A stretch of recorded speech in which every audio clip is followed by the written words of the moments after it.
Olá, tudo bem? Seja muito bem-vindo a mais uma aula de História Geral. Nós estamos estudando sobre a Idade Média, a medievalidade. E hoje estaremos refletindo um pouco sobre o Império Carolíngio até o surgimento e o desenvolvimento do Islã.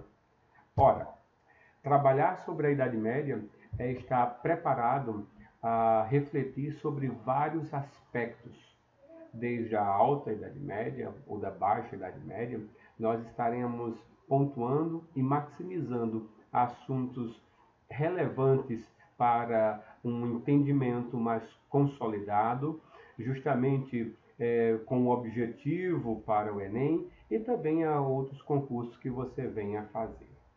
E eu trago para você uma imagem de Francisco de Goya, é uma imagem inquisitorial, é uma imagem que traz esta retratação por meio da tela deste ambiente do Tribunal do Santo Ofício, da Inquisição, e houveram algumas inquisições na Idade Média que perpassam inclusive para a Idade Moderna, e estas inquisições sejam a Inquisição Romana, a Inquisição espanhola ou a Inquisição portuguesa. E falar desta Inquisição, eu trago justamente um contraponto. E nesta feita, irei ler para você o que se encontra no Evangelho de Lucas, no capítulo 23, versículos do 42 ao 43. E diz o seguinte: Então ele disse: Jesus, lembra-te de mim quando entrares no teu reino. E Jesus lhe respondeu: Eu lhe garanto, hoje você estará comigo no paraíso. Ora, talvez você esteja se perguntando, por que o professor Beethoven ele trouxe um texto dos evangelhos e coloca em uma tela que retrata um julgamento e posteriormente uma condenação? E eu vou lhe responder de uma forma simples, clara e objetiva. Eu estou tentando fazer com que você perceba no decorrer descortinado de nossas aulas, não apenas de história geral, mas em especial de história do cristianismo, história da igreja, onde nós temos algumas aulas ministradas aqui. Então, acessa aqui a informação que estará passando agora na sua tela e assista a estas aulas que se faz relevante para este entendimento. Por quê? Ora, o cristianismo ele nasce por meio da fé através da crença na ressurreição de Jesus, o Messias, o Cristo. E na vida e ministério de Jesus Cristo, ele pregou o amor, ele pregou o perdão, ele pregou a capacidade de enxergar o outro, não os seus conflitos e ainda, principalmente, os seus pecados e defeitos, mas ele conseguiu enxergar no ser humano a possibilidade de mudança, a possibilidade de se encontrar através desta perspectiva do outro enquanto outro, encontrar o amor e o perdão. O cristianismo ela redunda justamente a fé, amor e perdão. Essa tríade fez com que muitos fossem martirizados, perseguidos, até um determinado momento em que, por meio da graça, então eu recorro a essa expressão do próprio contexto religioso cristão, este amor imerecido se consolida, né, em um ambiente de perseguição que agora estava sendo, né, chegando ao fim, ela foi sufocada e nesta nova proposta, o cristianismo estava agora em condições de trazer uma perspectiva deste mesmo evangelho, o evangelho do perdão. Ora, este evangelho que eu trago para você, que é uma harmonia dos demais evangelhos, Mateus, Marcos e João. Ora, é uma perspectiva fundante do cristianismo, amar e perdoar.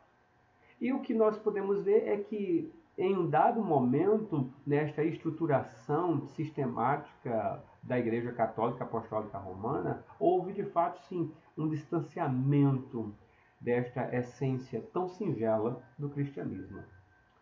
Ora, Eu trago para você, nesta mesma continuidade, inclusive eu informo que nas próximas aulas nós teremos 2 aulas que estaremos falando exclusivamente sobre a Inquisição. E nesta imagem você vê aqueles sentenciados que agora foram relaxados para o braço secular, em que seriam, né, mortos. Esta vestimenta em que eles estão usando se chama San Benito. E estes sanbenitos mostravam, né, aqueles que estavam observando o tipo de pecado em que estes homens ou mulheres fizeram. Sobre sua cabeça você vê o mitra, e em alguns deles você percebe, né, que o primeiro está usando um sanbenito onde possui a cruz de Santo André. O segundo, você nota que ele está segurando, né, um terço. E o terceiro, chorando. A vestimenta dele possui algumas características mais peculiares, melhor dizendo.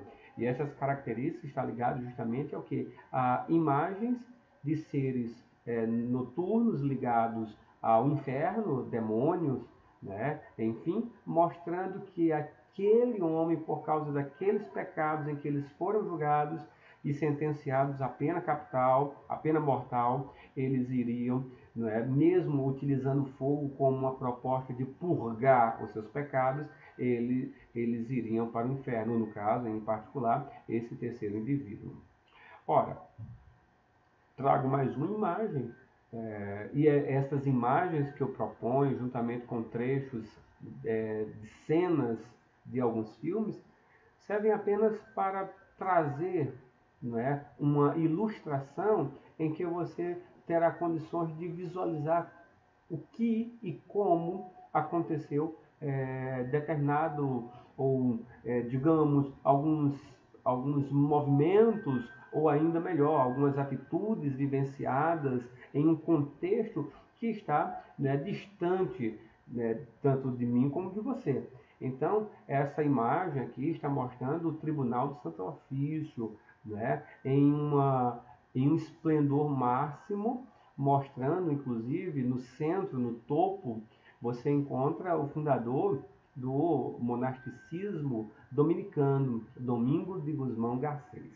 E ali você encontra justamente alguns que estão sendo supliciados, a força do braço secular, encontram ainda outros monges dominicanos. Então, é apenas, lógico que aqui é do campo da tradição, não é? Ora, mais uma imagem que eu trago para você é justamente na perspectiva do que nós iremos abordar nesta aula. Notem que nós estaremos falando sobre a perspectiva da Alta Idade Média, e na Alta Idade Média nós estaremos refletindo um pouco sobre o Império Carolíngio e também sobre o nascimento do Islã. Para algumas religiões, em particular algumas religiões de cunho reformado, e principalmente os pentecostais e neopentecostais, eles saem nessa procura evangelizadora e acham que muitas vezes seus templos são imensos. E aqui nós trazemos uma arquitetura, né, belíssima, a grande mesquita em Meca, né? Então, essa mesquita ela é o esplendor da religião islâmica. E por fim, dando continuidade, eu trago para você um pequeno texto. E nesse texto diz o seguinte, esse texto do livro, né, o Feudalismo, e o autor ele fala, pouco a pouco, a força de uma religião exclusivista, baseada na crença de um Deus único e senhora da verdade absoluta, impunha sua autoridade sobre uma infinidade de deuses que brilhavam aqui e ali nem céu, que parecia escurecer-se cada vez mais, para esconder os grandes medos experimentados principalmente por aqueles que ainda dirigem os destinos do império e das pessoas submetidas à sua autoridade. Então, no olhar do autor, ele mostra justamente uma religião autoritária, centralizadora, absoluta, ligada ao cristianismo, e nós começamos a compreender os motivos pelos quais eu coloco aquele Evangelho de Lucas para que você possa, juntamente comigo, sair construindo esse entendimento. Não de apologia, não de defesa de religião A ou B. O meu papel aqui, enquanto historiador, enquanto pesquisador, é trazer estas informações, trazer uma bibliografia que irá lhe auxiliar na proposta da construção deste tema em você, para que posteriormente você, ao se deparar com essas discussões e reflexões, sejam em provas ainda do Enem, ou concurso público, ou ainda você queira dialogar com alguém, você poderá assim fazê-lo com propriedade. E essa é de fato, a nossa proposta.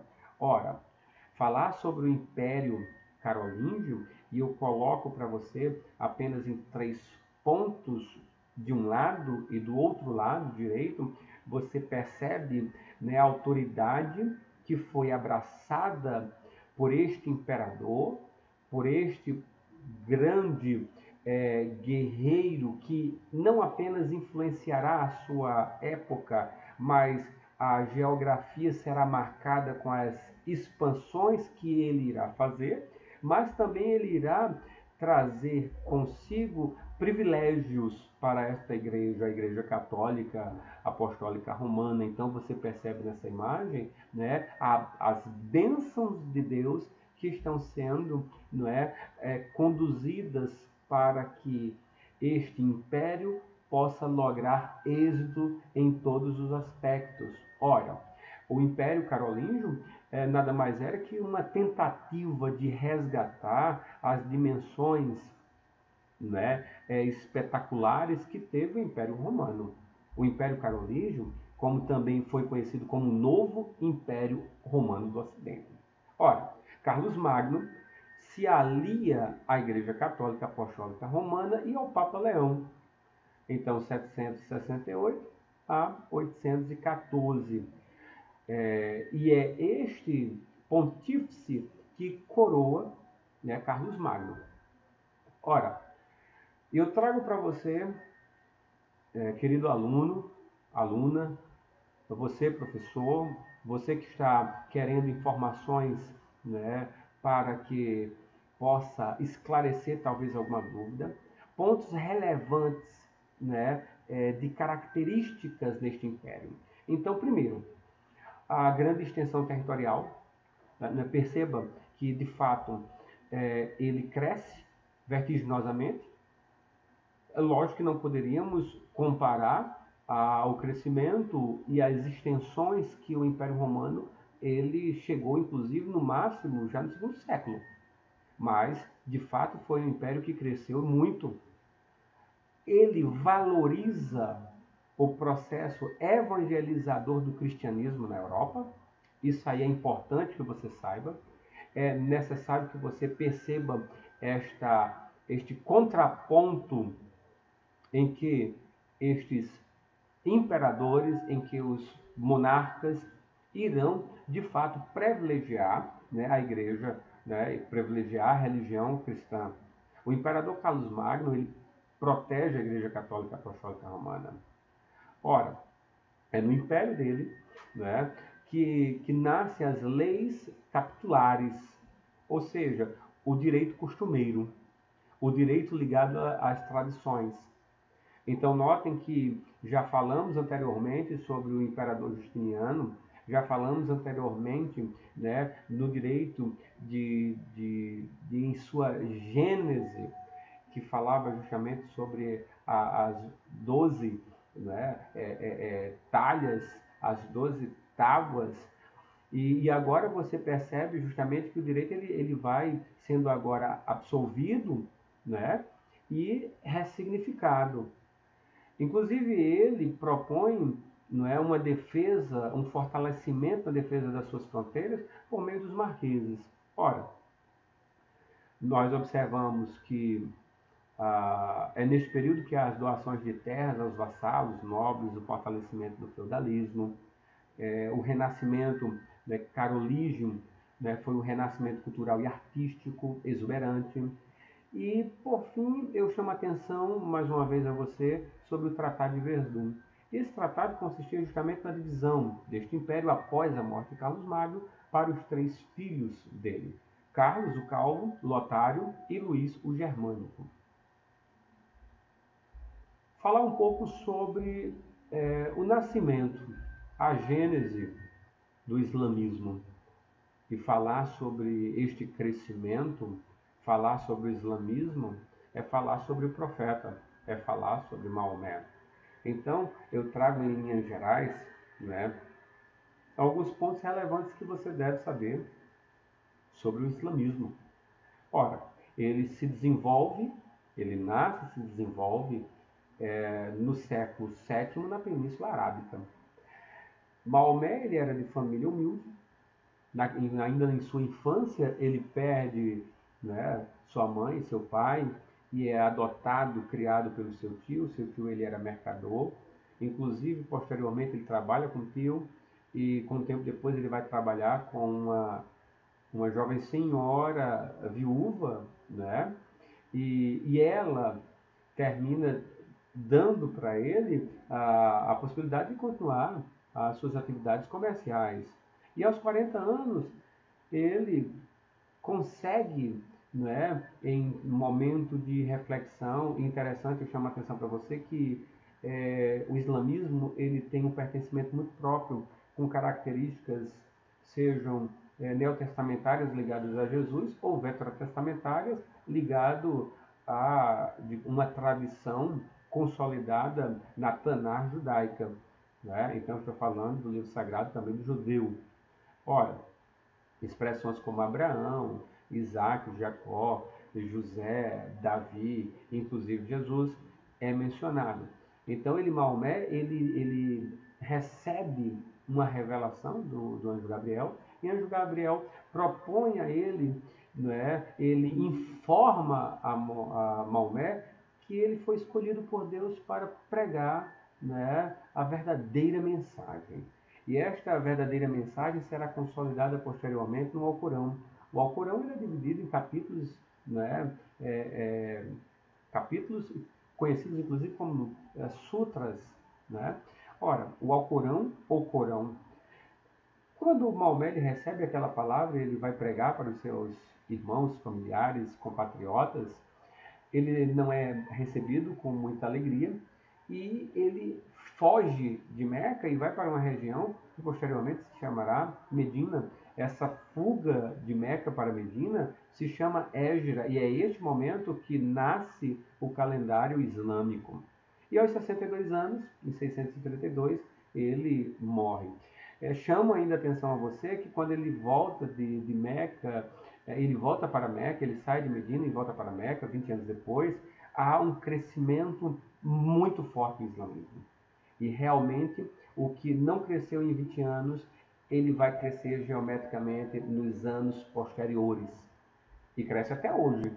Ora, algo que eu também chamo a sua atenção é a expressão jihad, ligado à Guerra Santa. A base de sua religião, né? Inclusive no seu lado direito existe uma simbologia muito profunda em uma grafia escrita justamente sobre, né, a expressão maior da sua deidade, a sua divindade, né, que é Deus. Há um só Deus, que é Alá. Então, algo que eu chamo a atenção é que tanto o judaísmo como o cristianismo e também o islamismo, né, são religiões que possuem um livro sagrado e, inclusive, né, são religiões monoteístas. Ora, todos os acontecimentos são ordenados por Deus. Deus fez sua revelação por meio do Alcorão e Deus enviou profetas, Moisés, Davi, Jesus. Ele reconhece Jesus como também um profeta, e um profeta que teve características extraordinárias, que foi o ato de curar. Mas o profeta era justamente Maomé. E no futuro haveria sim uma ressurreição. Quando nós pensamos ainda na contribuição do Islã para as ciências, eu não teria como deixar de falar a sua influência nas artes. A arquitetura foi influenciada pelos persas e pelos bizantinos. Construíram mesquitas, palácios com colunas abobadas, mosaicos e arabescos conjunto de figuras geométricas, inscrições, grinaldas, de flores imaginárias. Na música, usavam instrumentos de corda. Entre esses estava o rebado, ancestral do violino moderno, e o alude, conhecido como alaúde. Destacou-se na música avicena. Ora, na literatura, e é muito interessante porque é o que está muito próximo, né, do Brasil, justamente pela relevância que termina sendo acessado por filmes e literatura também, inclusive a literatura. É rica no colorido, variado e imaginação de influência persa. É representada pelas seguintes obras. E dessas obras eu chamo a atenção, né, as Mil e Uma Noites, né, coleção de contos. E aí você com certeza irá, né, trazer à memória tantas histórias que você ouviu, né, por meio de uma literatura rica. Nas ciências, a astronomia, traduziam a obra de Ptolomeu, conhecida como Almagesto, fundaram observatórios astronômicos, destacaram-se, não é, inclusive no calendário, aperfeiçoamento no sistema de álgebra. Na matemática, utilizaram os algarismos arábicos, tomados dos hindus, desenvolveram a geometria e a álgebra. Na química, descobriram o álcool, o fósforo, a benzina, o mercúrio, o ácido sulfúrico, né? E na medicina, obteve progresso. Destacaram-se, né? Principalmente os dois últimos sobressaíram, e também na filosofia. Então, notem que eram eruditos na medicina, né? Hanses, Averroes e Avicena. Na culinária, o quibe, a esfirra, o tabule e a coalhada seca. Aqui eu trago para você, de uma forma ilustrativa apenas, não é, a pregação agora de uma palavra islâmica de Maomé e Meca e a pregação do Alcorão do seu lado direito. E essa imagem agora eu acho muito pertinente, porque eu estou lhe mostrando ali na Arábia, que hoje é a Arábia Saudita, aonde estava Meca, de onde ele foge para Medina, ganha-se o nome, né, de Égera, e aonde estava Israel. Olha onde estava Israel. Você está percebendo? Israel, ele olha para o Mediterrâneo. Então é interessante dizer porque ele vai expandindo. O Império Islâmico, ele vai expandindo. De 622 a 632, ele já está nessa parte, né, a vermelha mais escura.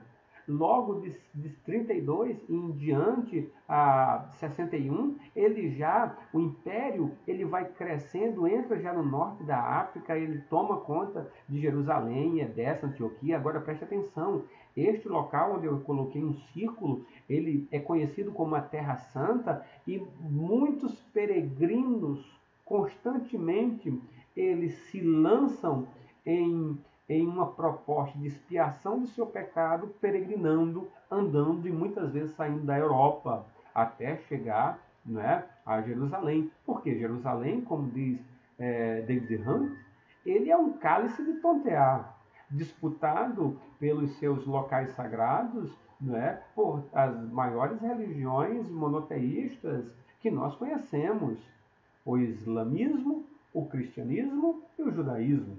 E por fim você percebe as outras cores, né? Como ele vai crescendo e ele vai nessa proposta, né? E nos próximos séculos ele vai continuando crescendo, e continua assistindo às nossas aulas, que nós sempre estaremos resgatando essas contraposições do que já foi falado. Novamente eu trago esta imagem e com informação para você. É considerada como o lugar mais sagrado do islamismo, onde cerca de 1 bilhão de muçulmanos se voltam para ela 5 vezes ao dia para rezar, obedecendo aos preceitos do Alcorão. É bem verdade que eu não tenho um conhecimento tão profundo do islamismo, né? Mas algumas características fundantes eu trago para você.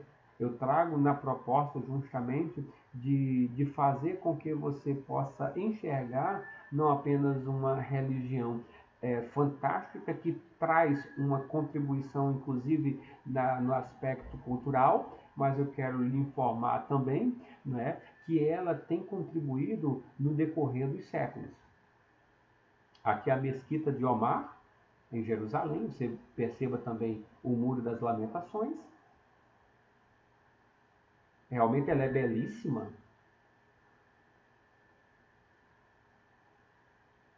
Aqui já mostro a presença islâmica no Brasil. Essas fotos eu tirei em uma das minhas aulas na cidade de Santos. Essa mesquita islâmica foi inaugurada na década de 80 e trago outra também em São Paulo, né? E essa mesquita também na década de 80, 87, conhecida como a Mesquita Mohammed, Mensageiro de Deus. Mohammed ou Maomé.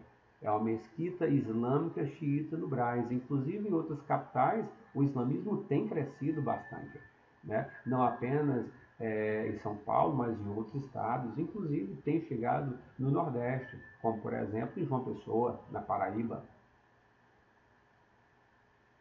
E por fim, eu fecho esta aula com esta imagem, né? Eu chamo a atenção a essa imagem, porque nós iremos retornar posteriormente em nosso diálogo, né? Trazendo algumas explicações relevantes em um momento que surgirão as cruzadas, os monges armados. Então, esta perspectiva da guerra santa contra a perspectiva ainda, né, da guerra justa. Eu espero que você tenha gostado de nossas aulas. Se ainda não é inscrito, se inscreve no nosso canal, dá o seu like ou dislike e eu te espero na próxima aula.